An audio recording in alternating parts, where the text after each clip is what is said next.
I'm not here to buy a car. I'm here to talk to my wife. Tom, this isn't what it looks like. It's exactly what it looks like. The old woman's fingers felt like ice when she grabbed my wrist outside the coffee shop that Tuesday morning. Mrs. Hennigan had been a fixture on Beacon Street for as long as I could remember, wrapped in layers of mismatched coats, even in summer, her shopping cart filled with newspapers and empty bottles. I'd been dropping coins in her cup for 3 years, ever since Isla and I moved to this neighborhood.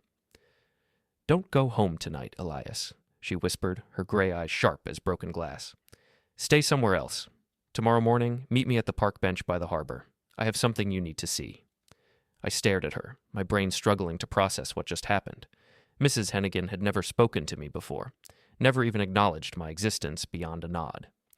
Now she was giving me cryptic warnings like some oracle from a Greek tragedy. "What are you talking about?"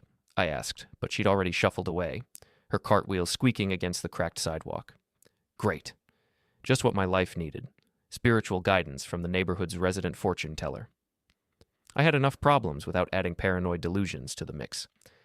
Isla and I had been separated for 2 months, and the divorce papers were sitting on my kitchen table like a ticking bomb. My job at Morrison & Associates PR firm was hanging by a thread after I'd missed 3 client meetings last week, too depressed to drag myself out of bed. But something about Mrs. Hennigan's tone made my skin crawl. The way she'd said my name, like she knew things about me that I didn't even know about myself. I spent the rest of the day at the office, pushing copy for a luxury hotel chain and trying not to think about the old woman's warning.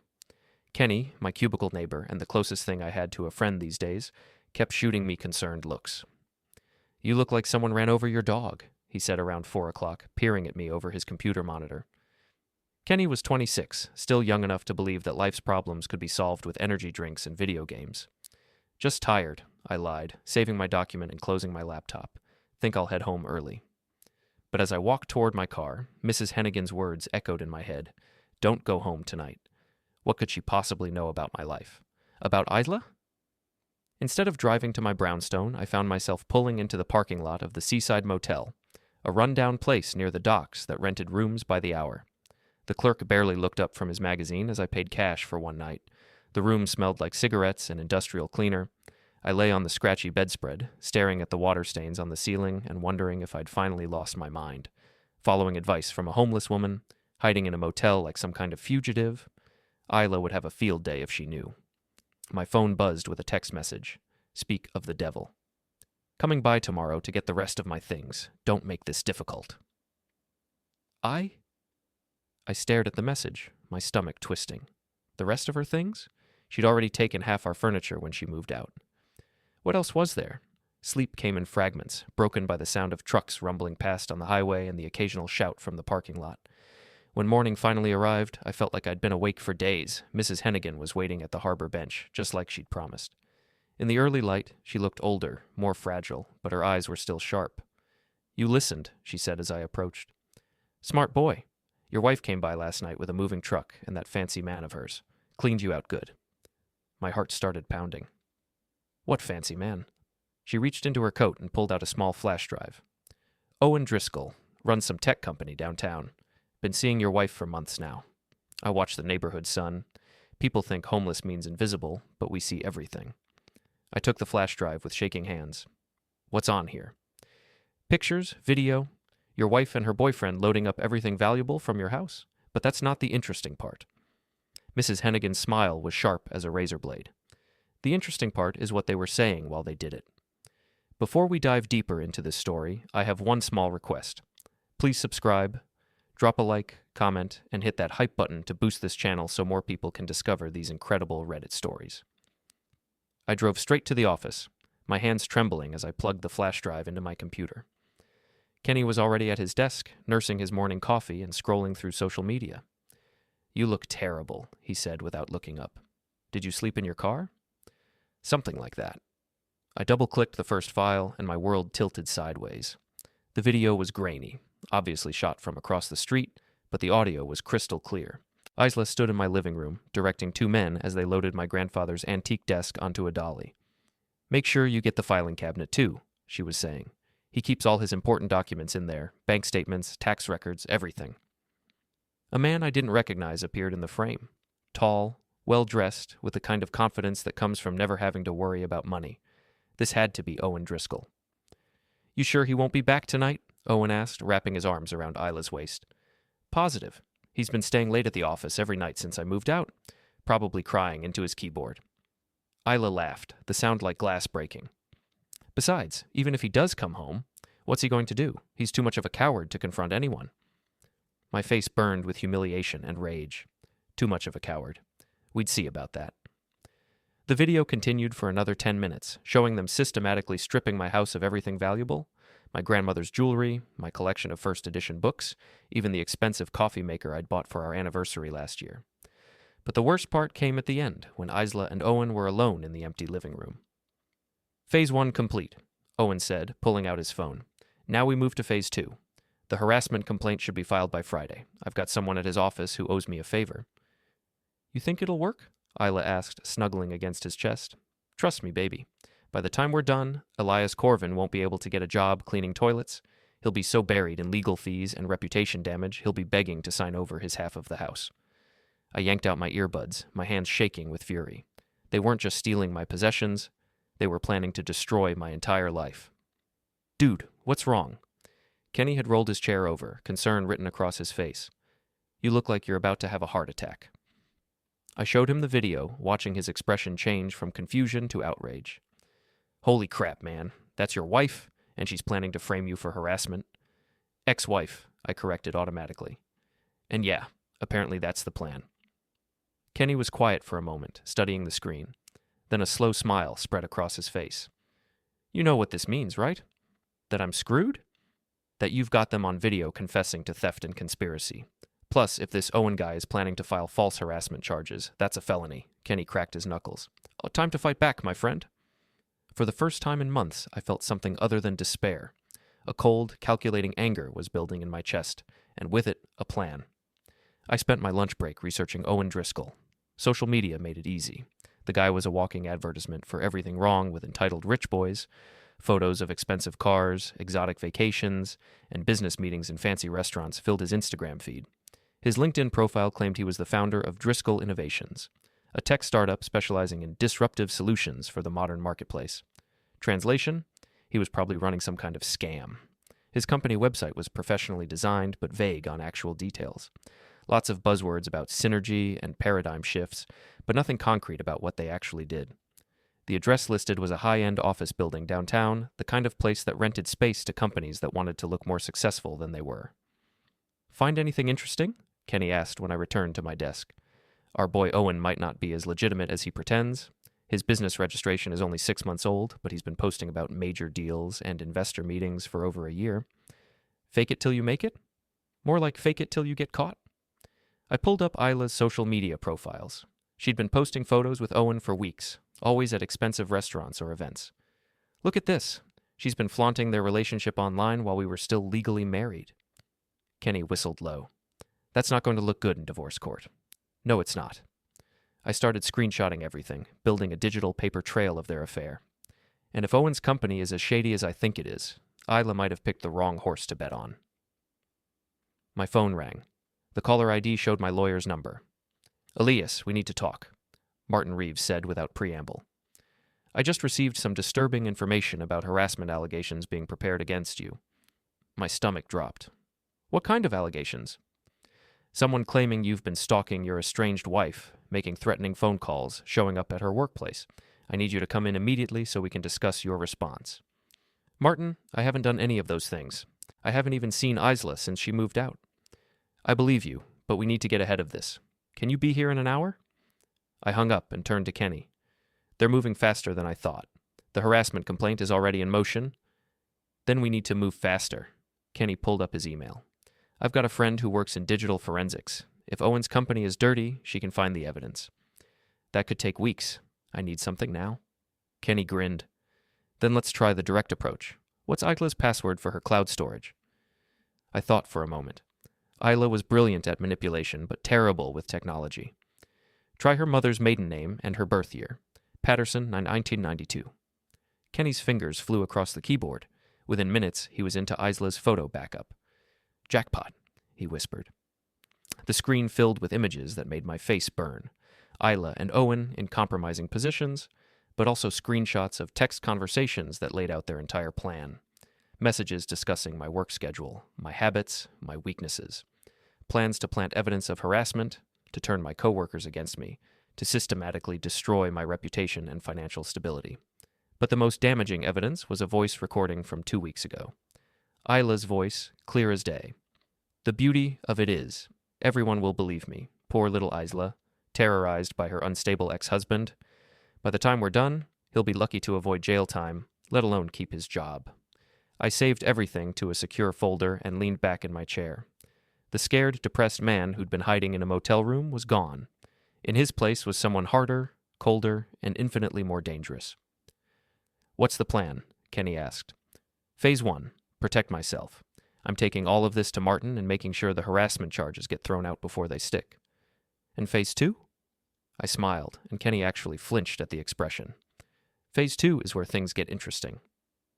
Martin Reeves had been practicing family law for 30 years, and I'd never seen him look as grim as he did when I finished playing the recordings. "This is attempted fraud, conspiracy, and filing false police reports," he said, removing his glasses to clean them. "Isla could face serious criminal charges." "I don't want her arrested," I said. "Not yet. I want something better." Martin raised an eyebrow. "Such as?" "I want her to destroy herself. Publicly. Completely.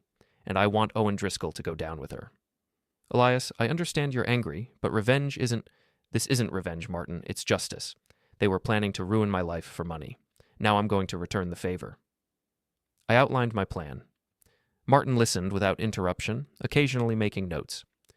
"It's legal," he admitted when I finished. "Morally questionable, but legal, and it would certainly be effective." "Then let's do it." The first step was setting the stage. I called my boss, Rebecca Morrison, and requested a meeting. Rebecca was a sharp woman in her 50s who'd built the agency from nothing. She didn't tolerate nonsense from anyone. "I need to show you something," I said, closing her office door behind me. "It concerns false allegations that may be filed against me and potentially against the company."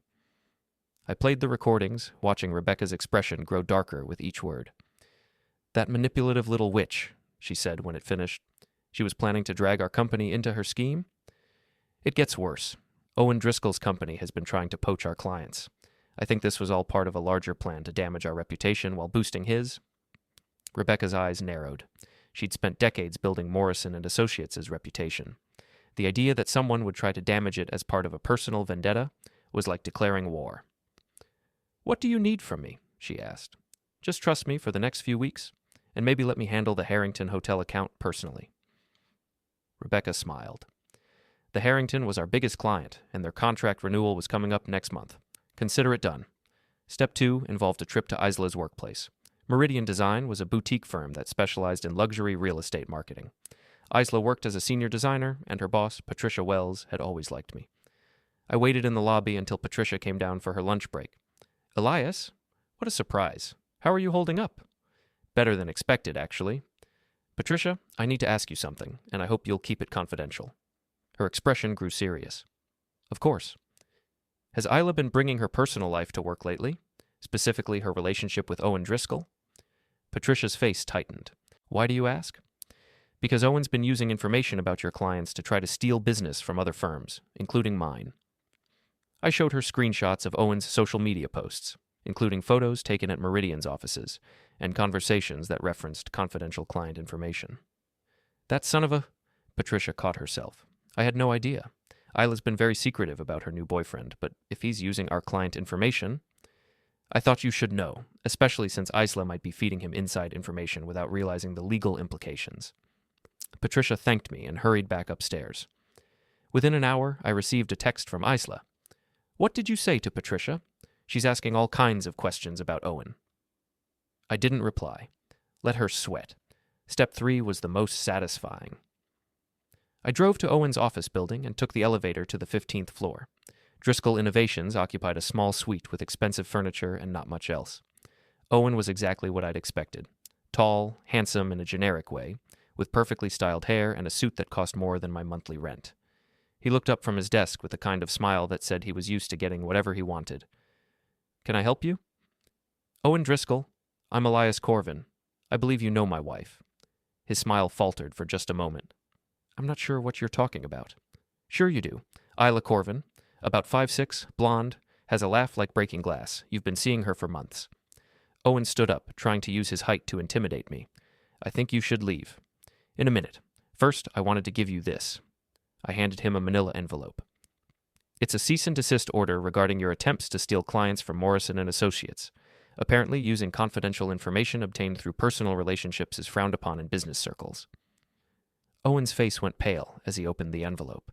"You can't prove anything." "Actually, I can. Turns out Isla's been very careless with her phone. Screenshots, voice recordings, even some interesting photos. Patricia Wells at Meridian was particularly interested in how you knew so much about her client's personal information." I turned to leave, then paused at the door. "Oh, and Owen, you might want to check your business insurance. Filing false harassment charges tends to void those policies. Something about criminal activity clauses." I left him standing there, his confident mask finally slipping. The war had begun. The next few days were a masterclass in psychological warfare. I didn't have to do much, just plant the right seeds and watch Isla and Owen's paranoia do the rest. Isla called me 6 times on Thursday, each message more frantic than the last. "Elias, what are you doing? Patricia's been asking questions about Owen all week." "People at Owen's office building are talking. What did you tell them?" "This isn't funny anymore. Call me back." I didn't call back. Instead, I had Kenny help me create a fake email account and started sending anonymous tips to Owen's investors. Nothing libelous, just public information about his business practices and questions about his company's actual revenue. The beauty of targeting someone like Owen was that he'd built his entire image on lies. All I had to do was shine a light on the cracks, and his whole facade would crumble. Friday evening, I was at the Harbor Light Bar, a dive near the docks that served as the neighborhood's unofficial gossip central. Mrs. Hennigan had told me to meet her there, claiming she had more information about Owen's background. I found her in a corner booth, nursing a cup of coffee and looking more coherent than I'd ever seen her. "You clean up nice when you're not living on the streets," I observed. She smiled. 20 years as a private investigator before my husband left me with nothing. The streets teach you things about staying invisible, but the skills never go away." "You were a PI?" "Still am, in a way, just with a different client base now." She slid a folder across the table. "Owen Driscoll isn't his real name. He's Owen Daniels, originally from Chicago. 2 bankruptcy filings, 3 restraining orders from previous girlfriends, and a warrant for check fraud in Illinois." I opened the folder, my eyes widening. "How did you find all this?" "Like I said, people don't see the homeless, but we see everything, and we talk to each other." Mrs. Hennigan leaned forward. "Your wife picked a real winner. Question is, what are you going to do about it?" Before I could answer, the bar door opened and Isla walked in, followed by Owen. They looked around nervously before spotting me in the corner booth. "Well, well," I murmured. "Looks like they found me." Isla marched over, her face flushed with anger. "What the hell do you think you're doing, Elias?" "Having a drink with a friend. You remember Mrs. Hennigan, don't you? She used to live on our street." Owen hung back, clearly uncomfortable with the dingy bar and its rough clientele. "We need to talk, privately." "I don't think we have anything to discuss." I took a sip of my beer, enjoying their discomfort. "Unless you want to confess to planning false harassment charges. That might be worth a conversation."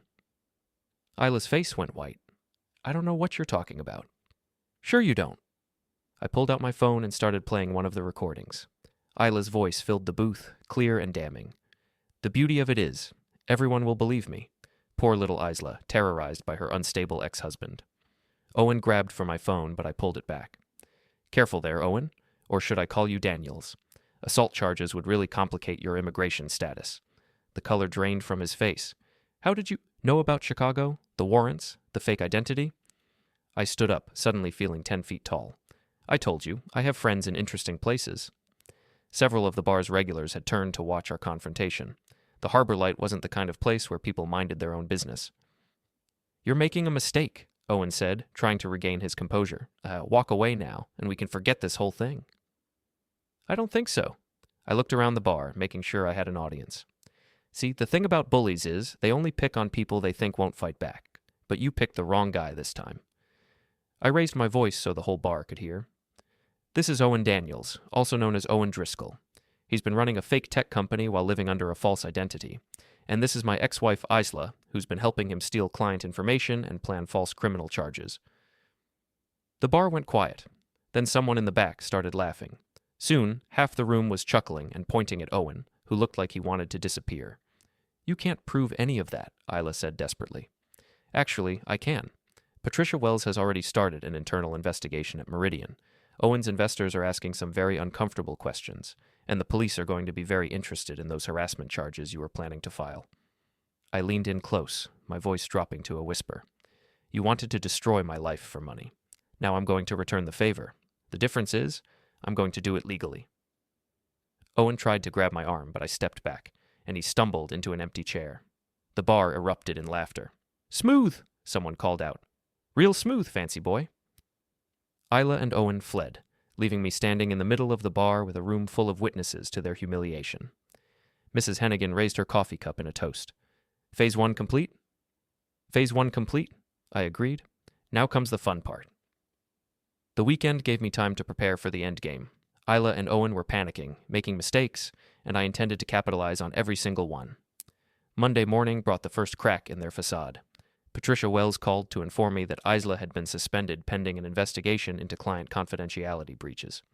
Apparently, she'd been caught trying to delete files from the company server over the weekend.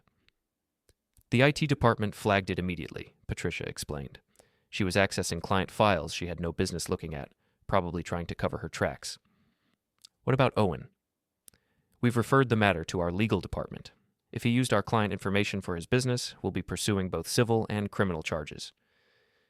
The second crack came from Kenny, who'd been monitoring Owen's social media accounts. "Dude, you need to see this. Owen's been posting some seriously unhinged stuff." I looked at Kenny's screen.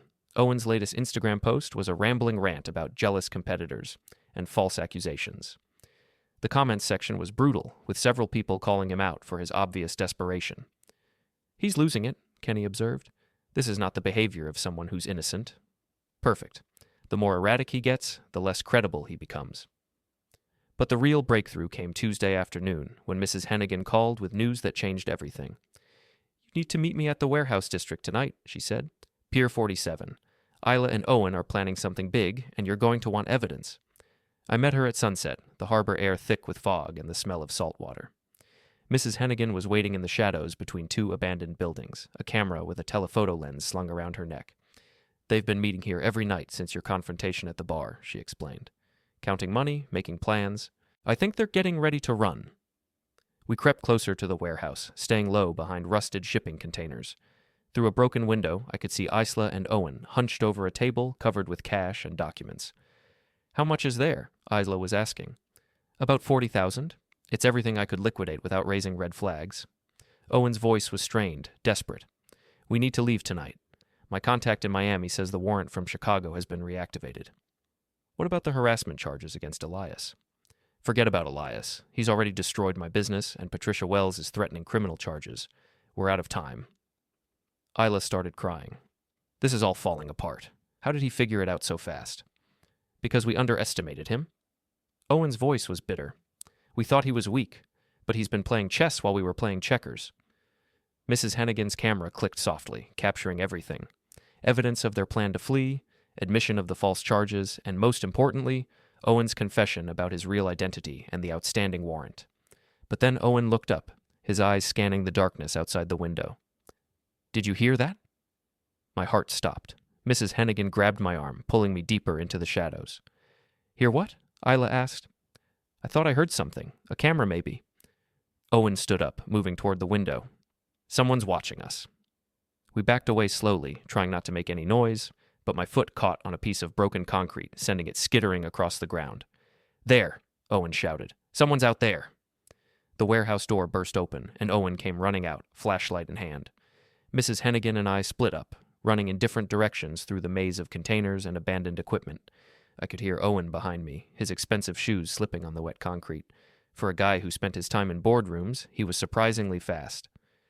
"I know it's you, Elias," he shouted. "You think you're so smart, but you're just a pathetic loser who can't accept that his wife found someone better." I ducked behind a forklift, breathing hard. Owen's flashlight beam swept past, missing me by inches. "You want to play games?" Owen's voice was getting closer. "Fine, but when I catch you, you're going to regret ever crossing me." I waited until his footsteps passed, then made a break for the pier. Mrs. Hennigan was already there, camera intact. "Did you get it all?" I whispered. Every word, she confirmed, including his confession about the warrant and the money laundering. We slipped away into the fog, leaving Owen and Isla to their panic. Tomorrow, the real fun would begin. Wednesday morning, I walked into the police station with Mrs. Hennigan's evidence and a formal complaint. Detective Foster, a gruff man in his 50s, listened to the recordings with growing amazement. "So let me get this straight," he said when I finished. "Your ex-wife and her boyfriend were planning to frame you for harassment while stealing your property and using confidential client information to build a fake business? That's the short version, yes. And this Owen character is actually wanted in Chicago under his real name?" "Owen Daniels, check fraud and identity theft." Detective Foster shook his head. "I've been doing this job for 25 years, and I still get surprised by how stupid people can be." He stood up, reaching for his jacket. "We'll pick them up this afternoon." "Actually, I have a better idea." I outlined my plan. Detective Foster listened, occasionally chuckling. "It's unconventional," he admitted, "but legal, and it would certainly send a message. Then let's do it." That evening, I returned to the Harbor Light Bar. Word had spread about my confrontation with Isla and Owen, and the place was packed with curious locals. I'd asked Kenny to spread the word that I'd be making an announcement about the harassment charges. At exactly 8 o'clock, Isla and Owen walked in. They looked terrible, exhausted, paranoid, jumping at every sound. But they'd come, probably hoping to intimidate me into backing down. I stood up, tapping my beer bottle against the table for attention. "Ladies and gentlemen, I want to thank you all for coming tonight. As most of you know, I've been dealing with some personal issues lately involving my ex-wife and her boyfriend." The bar went quiet. Isla and Owen stood near the door, clearly wanting to leave but afraid of what I might say if they did. "Some of you might have heard rumors about harassment charges being filed against me. Well, I'm here to set the record straight." I pulled out my phone and connected it to the bar's sound system. This is a recording of my ex-wife and her boyfriend discussing their plan to frame me for harassment. Isla's voice filled the bar, clear and damning. "The beauty of it is, everyone will believe me. Poor little Isla, terrorized by her unstable ex-husband. By the time we're done, he'll be lucky to avoid jail time." The crowd murmured angrily. Someone in the back shouted, "What a witch!" "But wait, there's more," I continued, playing Owen's confession about his real identity and the warrant from Chicago. By the time the recordings finished, the entire bar was staring at Isla and Owen with undisguised contempt. Several people had pulled out their phones, recording everything. "So, you see," I concluded, "the only criminals here are the two people standing by the door, trying to figure out how to run away without looking guilty." That's when Detective Foster walked in, flanked by 2 uniformed officers.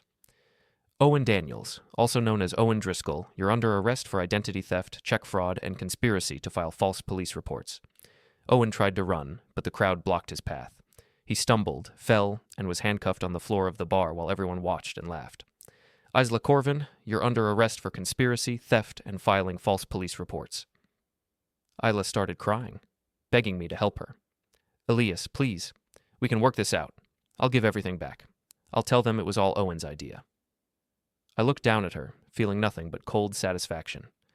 "You're right about one thing, Isla. This is all falling apart, but not for me." As the police led them away, the bar erupted in cheers. People bought me drinks, slapped me on the back, and told me how proud they were that I'd stood up to the bullies. Mrs. Hennigan appeared at my elbow, smiling. "How does it feel?" "Like justice," I said, watching the police car disappear into the night. Finally. 3 months later, I was sitting in my newly furnished living room, reading the morning paper. The headline made me smile. "Local tech entrepreneur sentenced to 5 years for fraud scheme." Owen had pled guilty to avoid a longer sentence, but 5 years was enough to ensure he wouldn't be bothering anyone for a while. Isla had received 2 years probation and community service, plus she had to pay restitution for everything she'd stolen. My phone rang. It was Rebecca Morrison.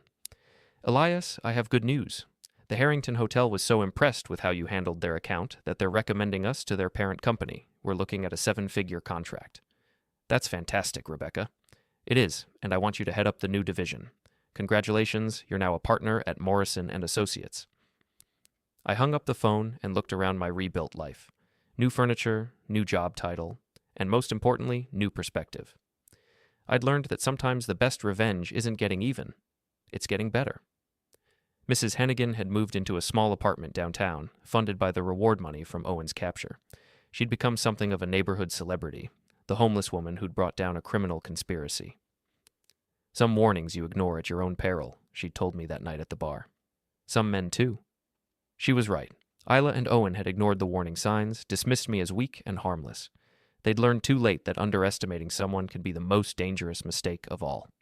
I raised my coffee cup in a silent toast to the old woman who'd saved my life with a simple warning. Don't go home tonight. Sometimes the best advice comes from the most unexpected sources. And sometimes the only way to win is to stop playing by the other person's rules and start making your own. The game was over. I'd won, and it felt better than I'd ever imagined.